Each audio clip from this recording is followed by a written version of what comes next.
Hello everyone, welcome to endorphin classes.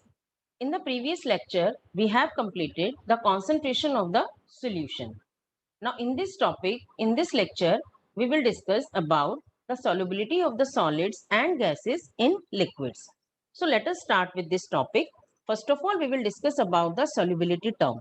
What is the meaning of solubility?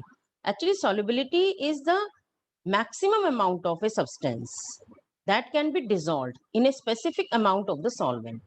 As in the concentration term, you have seen that the concentration of the solution is depending upon the amount of the solute. तो ये आपने एक MCQ के question की तरह prepare करना है and that will be added. Solubility क्या होगा? इस सोल्यूट को हमने एक स्पेसिफाइड अमाउंट ऑफ सॉल्वेंट में, सॉल्वेंट का अमाउंट स्पेसिफाइड है and also at the specified temperature. एक particular temperature and particular amount के अंदर जब हम सोल्यूट को ऐड करते हैं तो amount of the solute added in the specified amount of the solvent at a specific temperature, that is known as the solubility of the solids, and this is the solubility of the solid in that particular solvent. Now this solubility, on what factors the solubility will depends. From here you can identify the three factors. One factor is the amount of the solute, means the nature of the solute. The first factor क्या हुआ? On which the solubility of the solid depends, that is the nature of solute. ये सब आपके questions बनते हैं 1 marker, आपका assertion reasoning, MCQ and the nature of the solvent के ऊपर डिपेंड करता है. अभी हम देखेंगे कि इसका मीनिंग क्या है. एंड टेम्परेचर के ऊपर डिपेंड करता है एंड प्रेशर के ऊपर डिपेंड करता है. 4 फैक्टर्स हैं on which the solubility will depends, कि जो सॉल्युबिलिटी जिसके ऊपर डिपेंड करती है. अब अगर हम देखें तो अगर हम particularly solubility of solid in liquid अगर हम लेते हैं, दो पार्ट में हम इसको करेंगे, सॉलिड इन लिक्विड, तो प्रेशर इसके अंदर फैक्टर नहीं आएगा सॉलिड इन लिक्विड में. क्यों? क्योंकि जो सॉलिड्स होते हैं these are highly incompressible in nature, तो उनका कोई अफेक्ट नहीं होता सॉल्युबिलिटी के ऊपर. सॉल्युबिलिटी प्रेशर के ऊपर अफेक्ट नहीं करती सॉलिड इन लिक्विड में. जैसे अगर आप सॉल्ट इन लिक्विड लेते हैं, सॉल्ट इन वाटर आप ऐड करते हैं, तो प्रेशर का उसके ऊपर कोई रोल नहीं है कि प्रेशर इंक्रीज करें तो डिक्रीज करें तो सॉल्युबिलिटी का क्या होगा. तो बचे 3 फैक्टर. तो इन 3 फैक्टर्स को हम देख लेते हैं कि how does the solubility of the solid in liquid depends on 3 factors. तो always remember there is a solubility condition जो हर जगह आपकी अप्लाई होती है. सॉल्युबिलिटी कंडीशन, सॉल्युबिलिटी कंडीशन आपकी क्या है? That is like dissolves like. अब इसका क्या मतलब है? Like dissolves like. So let us see according to a you can say the example. जैसे अगर आप लेते हैं कि सारे सॉलिड्स हैं, क्या सारे सॉलिड वाटर में डिसॉल्व हो जाते हैं? आपका आंसर होगा नहीं. जैसे अगर आप कैम्फर लेते हैं, कैम्फर आपका वाटर में डिसॉल्व नहीं होगा. नेफ्थलीन बॉल्स, जो गर्म कपड़े की गोलियां जिसे हम बोलते हैं, वो भी वाटर में डिसॉल्व नहीं होगा. कैम्फर, नेफ्थलीन बॉल्स, CCl4, ये भी वाटर में डिसॉल्व नहीं होगा. अगर आप ध्यान से देखें तो ये सब जो हम कर रहे हैं, नेफ्थलीन बॉल्स होती हैं, तो ये जब जो हम कर रहे हैं एक्चुअली इनकी जो कैटेगरी है, these are non polar in nature, and you can see the water is polar in nature. That means non polar will not dissolve in polar. तो आ गया ना, like dissolves like means the non polar will dissolve in non polar. Non polar में ही dissolve होगा. जैसे अगर आप लेते हैं नॉन पोलर का बेंजीन, आप ले लीजिए, बेंजीन है, टॉलुईन है, ये सब नॉन पोलर सॉल्वेंट्स होते हैं. तो जैसे अगर आप टॉलुईन, मतलब ये हो गया बेंजीन, बेंजीन के ऊपर अगर हम CH3 लगा देते हैं तो ये टॉलुईन है, ये सब लिक्विड फॉर्म में होते हैं, तो ये इसके अंदर डिसॉल्व हो जाएंगे सब. तो ये आपका आता है कि like dissolves like, polar in polar, non polar in non polar. जैसे अगर आप लेते हैं कि अगर आपने वाटर लिया, वाटर के अंदर आपका CCl4 तो डिसॉल्व नहीं हुआ, लेकिन अगर आप लेते हैं NaCl लिया, आपने शुगर लिया, ये सब वाटर के अंदर डिसॉल्व हो जाएंगे. NaCl आपने लिया क्योंकि आइंस में कन्वर्ट हो जाता है. शुगर आपने लिया जिसके अंदर OH ग्रुप प्रेजेंट होता है, तो हाइड्रोजन बॉन्डिंग बना लेता है. तो इस तरीके से जैसे अगर आप NH3 लेते हैं, NH3 को अगर आप वाटर में डालते हैं तो ये इसके अंदर डिसॉल्व हो जाएगा. बट ये जो आपके हैं ये बेंजीन में डिसॉल्व नहीं होंगे. तो बन गया ना एक क्वेश्चन. कि बेंजीन में डिसॉल्व क्यों नहीं हो रहे हैं? सेम, कि ये आपका नॉन पोलर इन नेचर है। तो like dissolves like solubility condition को हमने अप्लाई करना है सॉल्युबिलिटी के केस में। अब आता है आपका कि अगर हम लेते हैं कि डिसोल्यूशन, एक जगह आपको कहीं पर भी लिखा हुआ मिलेगा डिसोल्यूशन, तो बच्चे कंफ्यूज हो जाते हैं कि what is the meaning of dissolution. तो डिसोल्यूशन क्या है? It is the process in which we are adding the solid solute into the solvent. हमने सॉल्वेंट में ऐड किया उसको, हमने लिया सपोज आपने शुगर लिया, आपने शुगर को वाटर में डिसॉल्व किया, आप कहेंगे हाँ डिसॉल्व हो गया, तो एक्चुअली ये डिसोल्यूशन हो रहा है। इस प्रोसेस का नाम है डिसोल्यूशन। और हम तब तक ऐड करते जाते हैं जब तक कि हमारे पास सैचुरेटेड सॉल्यूशन ना आ जाए। सैचुरेटेड सॉल्यूशन का मतलब होता है now the more solute will not be dissolves in the given solvent, तो उसको हम सैचुरेटेड सॉल्यूशन बोल देते हैं। उसके बाद क्रिस्टलाइजेशन प्रोसेस शुरू हो जाता है कि जितना शुगर आप ऐड करेंगे उतना ही वो क्रिस्टलाइज होना शुरू हो जाएगा। तो ये प्रोसेस आपने 11th में भी पढ़ा था और सैचुरेटेड सॉल्यूशन तो आपने 10th में भी पढ़ा था। तो एक कंडीशन आ जाती है सैचुरेटेड फॉर्म में, इस ये कंडीशन जिसको हम, अब बताइए इस साइन को हम क्या कहते हैं? आपने 11th में भी पढ़ा था। Yes, it is equilibrium. ये इक्विलिब्रियम का साइन है जिसके अंदर आपका, ये अगर हम यहाँ ले लें तो डिसोल्यूशन और यहाँ ले लें तो हम क्रिस्टलाइजेशन। ऐसे जा रहे हैं तो डिसोल्यूशन हो रहा है, ऐसे आ रहे हैं तो आपका क्रिस्टलाइजेशन हो रहा है। इसे बोलते हैं फॉरवर्ड रिएक्शन, इसे बोलते हैं बैकवर्ड रिएक्शन। और जब ये दोनों आपस में इक्वलाइज हो जाती हैं तो उसको हम बोलते हैं equilibrium, but it is dynamic in nature. ये वर्ड भी आपने पढ़ा था। डायनेमिक का मतलब है कि इसके ऊपर हमें जो चेंजेस हैं वो तो दिखाई नहीं देंगे, तो इसका मतलब ये नहीं है कि यहाँ पर रिएक्शन नहीं हो रहा है, हो रहा है, लेकिन rate of forward reaction equal to है रेट ऑफ बैकवर्ड रिएक्शन के, तो इसलिए हमें ये दिखाई नहीं देता। मतलब आपका इग्नोरेबल है, आप ये कह सकते हैं कि आपको ये रिकॉग्नाइजेबल नहीं है। तो ये जैसे अगर आपका डेल्टा जी है, आपने 11th में पढ़ा था, जीरो हो जाता है। ई सेल भी इसके ऊपर जीरो हो जाता है इक्विलिब्रियम के ऊपर। So that is a part of equilibrium chapter from 11th class. Now we will see the, अब हमारा हो गया nature of the solute, nature of the solvent हमने यहाँ पर डिस्कस किया। अब हम लेते हैं जो हमारा थर्ड फैक्टर है, that is temperature। अब सोचिए, आपने इक्विलिब्रियम चैप्टर में पढ़ा था ली चटेलियर प्रिंसिपल। अगर आपको याद होगा तो आपने पढ़ा था ली चटेलियर प्रिंसिपल। तो ली चटेलियर प्रिंसिपल के अंदर क्या था कि अगर हम एंडोथर्मिक रिएक्शन है हमारे पास, मतलब delta H is greater than zero है, delta H solution is greater than zero है, तो क्या होगा? तो टेम्परेचर इंक्रीज करने से हमारा solubility of solid in liquid increase हो जाएगा। रिमेंबर दिस, आप ये नहीं कह सकते टेम्परेचर इंक्रीज करने से इंक्रीज ही होगा। अगर एंडोथर्मिक रिएक्शन है तो इंक्रीज हो जाएगा। ठीक है, जैसे आप एग्जांपल ले सकते हैं, आपने NH4Cl लिया, NH4Cl को वाटर में ऐड किया, ये एक आपका एंडोथर्मिक रिएक्शन है, मतलब इसमें delta H greater than zero होता है। तो अगर ये एंडोथर्मिक रिएक्शन है तो इसका मतलब क्या हुआ कि ये आपका इसमें डिसॉल्व हो जाएगा अगर आप इसको हीट करेंगे तो दैट इज ए टेम्परेचर का डिपेंडेंस एंडो पे। लेकिन अगर रिएक्शन आपकी एक्सोथर्मिक इन नेचर है, तो एक्सोथर्मिक इन नेचर में delta H is less than zero, मतलब डेल्टा एच आपका नेगेटिव होता है। तो in that case what will happen, अगर आप टेम्परेचर इंक्रीज करेंगे तो सॉल्युबिलिटी डिक्रीज हो जाएगी। टेम्परेचर इंक्रीज करने से सॉल्युबिलिटी डिक्रीज हो जाएगी। जैसे अगर आप NaOH लेते हैं, NaOH को अगर आपने वाटर में डाला और इसको हीट कर दिया तो ये सोल्युबिलिटी इसकी डिक्रीज हो जाएगी, लेट सोल्यूबल होगा। लेकिन अगर आप इसको नॉर्मल वाटर में करते हैं या कोल्ड वाटर में करते हैं तो it will be dissolve more easily. So that is the dependency of nature of the solute, nature of the solvent and temperature on the solubility of the solid in liquid. Next जो हम पढ़ेंगे that will be the solubility of the gases in liquid.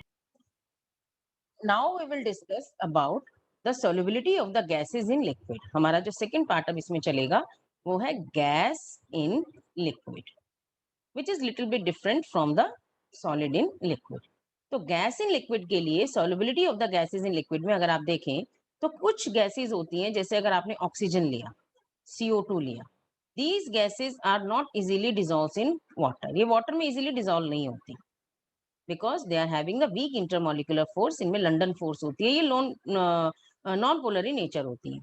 लेकिन अगर आप लेते हैं HCl आपने लिया, अमोनिया लिया, if they are present in the gaseous form, so they can be easily dissolved in water. So what is the factor behind it? It is the type of force exists between them, means the nature of the solute. यहाँ पर क्या है, weak intermolecular force है. यहाँ पर क्या है कि they are having strong intermolecular force and they can be easily liquefy कर सकते हैं. अब आपने HCl सोल्यूशन भी सुना है, आपने अमोनिया सोल्यूशन भी सुना है, तो they can be easily liquefy, so they can be dissolve in the water. ये वाटर के अंदर डिजॉल्व हो जाएंगी. तो मीन्स वी कैन से, और यहाँ पर अगर हम देखते हैं ये डिजॉल्व नहीं होंगी, so that will B, it is affected. जो आपका यहाँ पर अगर हमने ऑक्सीजन को वाटर में डिजॉल्व करना है, करना ही पड़ेगा, क्योंकि एक्वेटिक लाइफ है. The aquatic life will be sustain only, किसके ऊपर सस्टेन करती है? It will be sustain only on the dissolved oxygen. तभी जो एक्वेटिक लाइफ है, एनिमल्स हैं, एक्वेटिक एनिमल्स हैं, they can breathe in the dissolved oxygen of water. जो वाटर में डिजॉल्व्ड ऑक्सीजन होती है उससे वो ब्रीथ आउट करते हैं. तो इसके अंदर जो आपका एक फैक्टर है, हमने 3 फैक्टर ऊपर हमने पढ़े हैं. That is nature of the solute, nature of the solvent, solute का पढ़ा हमने, नेचर ऑफ सॉल्वेंट पढ़ा, टेम्परेचर हमने पढ़ा, अभी टेम्परेचर हम यहाँ पर भी पढ़ेंगे. और दूसरा आपका जो मेन इंपॉर्टेंट यहाँ पर आ जाता है वो है प्रेशर. क्यों है? क्योंकि gases are highly compressible in nature. और आपको ये पता है, as the pressure will be increases, अगर आप प्रेशर इंक्रीज करते हैं तो ऑक्सीजन या कोई भी गैस है, it can be compressible and it will be dissolve in the liquid. वो लिक्विड के अंदर डिसॉल्व हो जाएगी. तो can we say that the amount of the gas, जो भी हम लेते हैं, amount of the gas dissolve in the given quantity of the solvent. क्योंकि सॉल्युबिलिटी में आपको सॉल्वेंट की जो कंसंट्रेशन है या सॉल्वेंट का जो अमाउंट है वो तो आपको फिक्स करना पड़ेगा, directly proportional to the pressure of the gas. या आप ये कह सकते हैं जितना प्रेशर हम बढ़ाएंगे उतना ही सॉल्युबिलिटी बढ़ती चली जाएगी, कि प्रेशर जितना आप बढ़ाएंगे the gas dissolves in the liquid will be increases. Yes और नो? Yes, it is yes. ऐसा होगा. तो अब क्या होगा कि यहाँ पर जो हमने लिया x of gas, it is a mole fraction of the gas. कि जो मोल फ्रैक्शन की फॉर्म में, जो हमने पिछले लेक्चर में पढ़ा था, लेक्चर 1 में सोल्यूशन चैप्टर के. तो P of gas is directly proportional to X of gas. अगर हम इस इक्वेशन को ऐसे लिखें, is equal to KH into X of gas, where KH is the Henry's constant. अब देखिए एक नया टर्म हमारे पास जनरेट हुआ, Henry's. What is Henry's? Actually whenever we are talking about the solubility of gas in liquid, ये question है कि solubility of gas in liquid is explained by which law? That is the Henry's law. वो Henry's law है जो solubility of gas in liquid को explain करता है. तो according to the Henry's law, what will be the statement? The partial pressure of the gas in the vapor phase. The partial pressure of the gas in vapor phase is directly proportional to the mole fraction of the gas. Is directly proportional to the mole fraction of the gas. ये आपका आ गया in the solution, and this is the Henry's constant. So what will be the formula? Will become P of gas where it is present in vapor phase, KH into X of gas. तो ये expression है Henry's law की. तो जो आपको आ सकती है numericals में भी यूज होगी और आपकी उसमें भी आ सकती है, एमसीक्यू में भी आ सकती है कि कौन सा लॉ है. अब हम देखेंगे कि KH वैल्यू क्या क्या सेम रहता है सभी गैसेस के लिए? नो. ये क्वेश्चन भी बनता है आपका एमसीक्यू में भी बनता है और आपका ये बनता है असर्शन रीजनिंग में भी बनता है कि the value of KH will be different. KH will be different, but different value at the, आपका डिफरेंट गैसेस के लिए KH value is different for the different gases. Different gases ये अलग होगा, KH की वैल्यू अलग होगी. डिफरेंट गैसेस मतलब depending upon the nature of the gas. Nature of gas, nature of gas का मतलब कि कौन इजीली डिसॉल्व हो रही है और कौन इजीली डिसॉल्व नहीं हो रही है. तो KH और solubility is inversely proportional to each other. ये इनवर्सली प्रोपोर्शनल है. जैसे अगर KH की वैल्यू हाई है, KH की वैल्यू हाई है, तो इसका मतलब लो solubility है. क्या है? लो solubility है. KH की वैल्यू हाई है तो लो solubility है. जैसे अगर हम CO2 गैस लेते हैं, हमने अमोनिया गैस लिया, दोनों की KH वैल्यू आपको गिवन है. अगर यहाँ पर KH की वैल्यू आपकी लो है तो इसका मतलब ammonia is easily dissolved in water या इन द सॉल्वेंट, और यहाँ पर KH की वैल्यू हाई है तो इसका मतलब है इसका एक्स ऑफ गैस कम होगा, मतलब solubility of the gas is less. So KH and solubility is inversely proportional to each other. अब देखिए हेनरीज लॉ के अंदर ही अगर आप लेते हैं क्वेश्चन कि अगर आप टेम्परेचर इंक्रीज करते हैं अब क्या होगा। नॉर्मली जब आप सॉलिड से लिक्विड में गए थे तो एंडो और एक्सो पे डिपेंड किया था, तो जनरली क्या होता है कि टेम्परेचर जो है इंक्रीज करने से सॉल्युबिलिटी ऑफ सॉलिड इंक्रीज कर जाता है, जनरली हम लेते हैं। अब टेम्परेचर अगर हम इंक्रीज करते हैं गैस इन लिक्विड के लिए तो solubility will be decreases, solubility decrease हो जाएगी। क्यों डिक्रीज हो जाएगी? Because gases has the weak intermolecular forces, और यू कैन से कि जो गैसेस आपकी होती हैं they are having high escaping tendency, इनकी हाई एस्केपिंग टेंडेंसी होती है, और अगर हाई एस्केपिंग टेंडेंसी का मतलब है कि they are having weak intermolecular force, weak intermolecular force, और अगर वीक इंटरमोलिकुलर फोर्सेस हैं ऑलरेडी हमें टेम्परेचर प्रेशर को बढ़ाने से वो सोल्यूबल हो रहे हैं, तो अगर हम टेम्परेचर बढ़ा देंगे तो gas will be escape out. बहुत सिंपल एग्जांपल आप ले सकते हैं, जब आप पानी को बॉईल करते हैं, घर में करके भी देख सकते हैं, आपने पानी लिया, पानी को जब आप बॉईल करते हैं, गर्म किया आपने, इसको हीट किया पानी को, ठीक है, ये H2O आपने ले लिया, क्या होता है बबल्स बनते हैं। ये बबल्स किसके होते हैं? ये बबल्स होते हैं ऑक्सीजन गैस के। तो गैस तो निकल गई, सोडा वाटर है, सोडा वाटर को खोल दीजिए, CO2 गैस बाहर निकल जाती है। जो कोल्ड ड्रिंक आप फ्रिज में रखते हैं और कोल्ड ड्रिंक सील्ड है और उसके बाद कोल्ड ड्रिंक को खोल के आप रख दीजिए, 2 घंटे के बाद आप देखेंगे तो टेस्ट चेंज हो जाएगा, क्योंकि उसके अंदर से CO2 गैस की कंसंट्रेशन कम हो गई। तो इसका मतलब ये हुआ कि जो टेम्परेचर इंक्रीज करेंगे तो हमारा solubility of the gas decrease कर जाएगा। तो ये सब आपके एमसीक्यू में और असर्शन रीजनिंग के अंदर क्वेश्चंस हैं जो every time they will be included.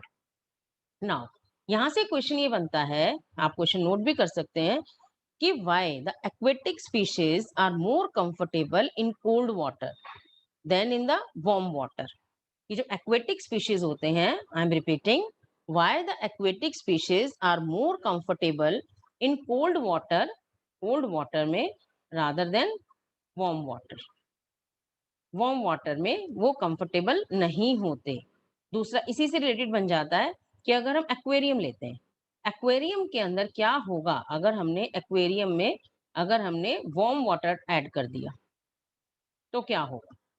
तो ये सारे क्वेश्चंस रिलेटेड हैं आपके हेनरीज लॉ से, कि अगर हमने कोल्ड वाटर के अंदर ऑक्सीजन की कंसंट्रेशन हाई होती है और जो वार्म वाटर होता है उसके अंदर ऑक्सीजन की कंसंट्रेशन कम होती है, तो एक्वेटिक लाइफ और द फिशेस और द आपके जो एक्वेटिक एनिमल्स होते हैं they breathe in oxygen dissolved in water, that's why they are more comfortable in cold water rather than warm water.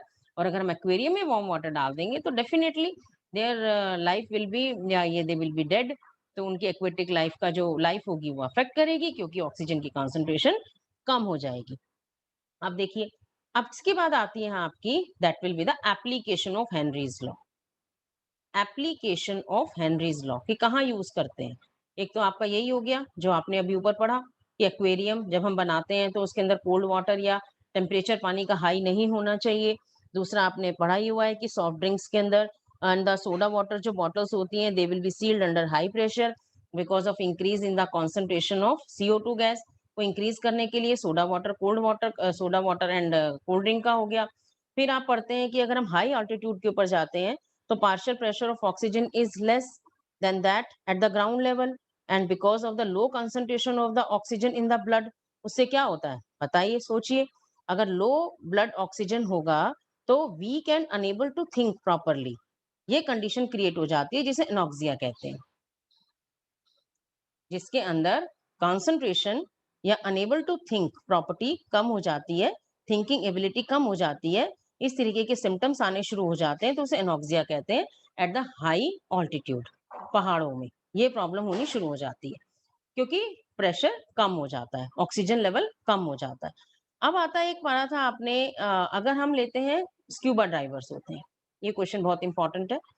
तो उसके अंदर आपका क्या होता है कि जो उनका टैंक होता है जो वो लेके जाते हैं नीचे ब्रीदिंग के लिए, उस टैंक में आपका हीलियम प्रेजेंट होती है अराउंड अबाउट 11.7%, और नाइट्रोजन होती है that will be 56.2%, and there will be oxygen that will be around about 32%। ये ऑक्सीजन होती है। तो इसमें इसको डिल्यूट क्यों किया जाता है हीलियम डाल के? Because helium has the low solubility in the blood. Helium की सॉल्युबिलिटी लो होती है। अब देखिए, जब स्कूबा डाइवर्स होते हैं, वो high concentration of dissolved oxygen के अंदर जाते हैं, हाई प्रेशर अंडर वाटर। मतलब जब वो अंडर वाटर जाते हैं तो कंसंट्रेशन जो होती है इसकी डिजॉल्व की ऑक्सीजन की या डिजॉल्व गैसेस की, वो इंक्रीज कर जाती है एटमॉस्फेरिक गैसेस की ब्लड में।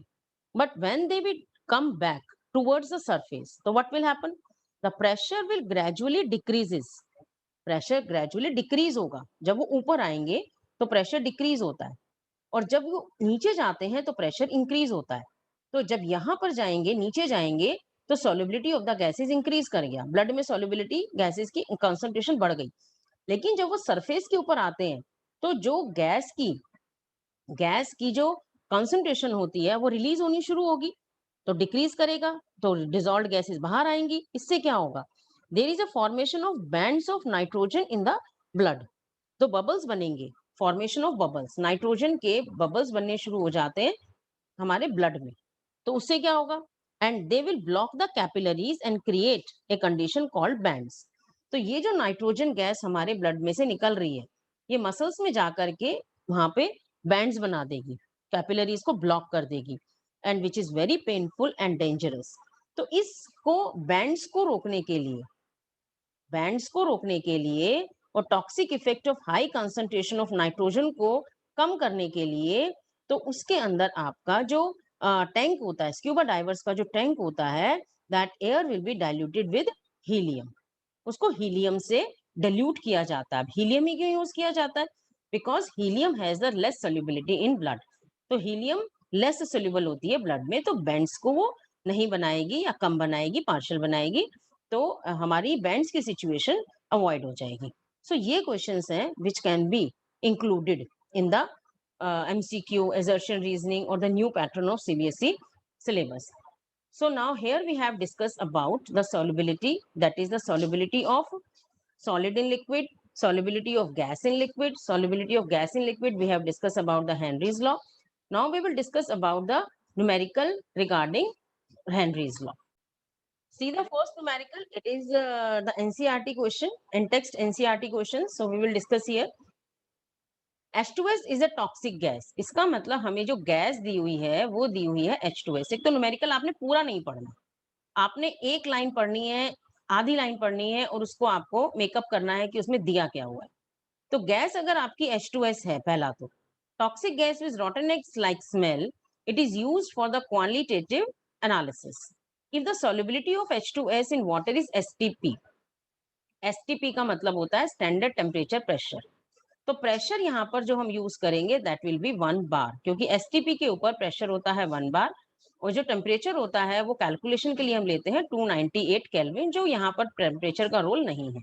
तो ये आप नोट कर लीजिए कि एसटीपी के ऊपर आपको प्रेशर या टेम्परेचर दिया हुआ नहीं होता।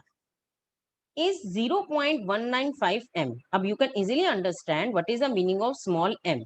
बताइए क्या था? Yes, it is molality. तो मोलैलिटी की आपकी डेफिनेशन क्या थी? Number of moles of solute पर केजी ऑफ द सॉल्वेंट, यही था ना?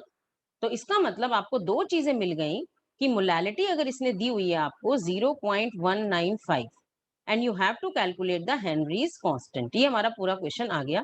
तो हम क्वेश्चन को ना भी देखें तो हमें पता चलना चाहिए कि हमें करना क्या है।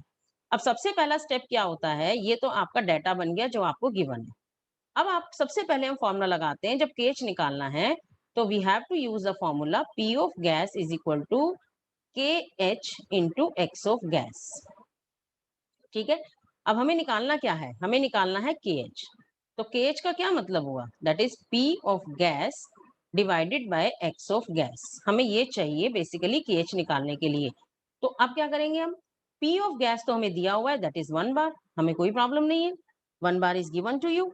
Now we have to calculate what is the x of gas. X of gas का मतलब है एक्स ऑफ H2S। अब x ऑफ H2S क्या था? ये तो आपका मोल फ्रैक्शन है। अब लेक्चर 1 में अगर देखिए आपको कोई भी कंसेप्ट क्लियर ना हो तो you can go through again the lecture 1 of solution chapter. x of H2S का मतलब है n of H2S divided by n of H2S plus n of H2O। ये मतलब number of moles of H2S, number of moles of H2S, total number of moles, मतलब ये है। तो n of H2S आपका कैसे निकलेगा? WB अपॉन MB, ये इसका फॉर्मूला होता है। लेकिन अगर आप यहाँ पर ध्यान से देखें तो आपका काम कम कर दिया इन्होंने। इन्होंने आपको मोलैलिटी दे दी। मोलैलिटी का क्या मतलब है? यहाँ पर इसको हम कैसे पढ़ेंगे? इसको हम पढ़ेंगे कि 0.195 number of moles of H2S present in 1 kg of H2O, ये मतलब है इसका 1 kg of H2O। तो हमारे पास ये WA आ गया, हमारे पास ये NB आ गया। NB हमें चाहिए, हमने यहाँ यूज कर लिया। अब हमें निकालना क्या है? N of H2S, N of H2O निकालना है। N of H2O क्या है आपका, बताइए? तो आपका हो जाएगा 1000, क्योंकि इसको आप चेंज कर लेंगे 1 kg को। मोलर मास होता है 18 which is comes out to be 55.5।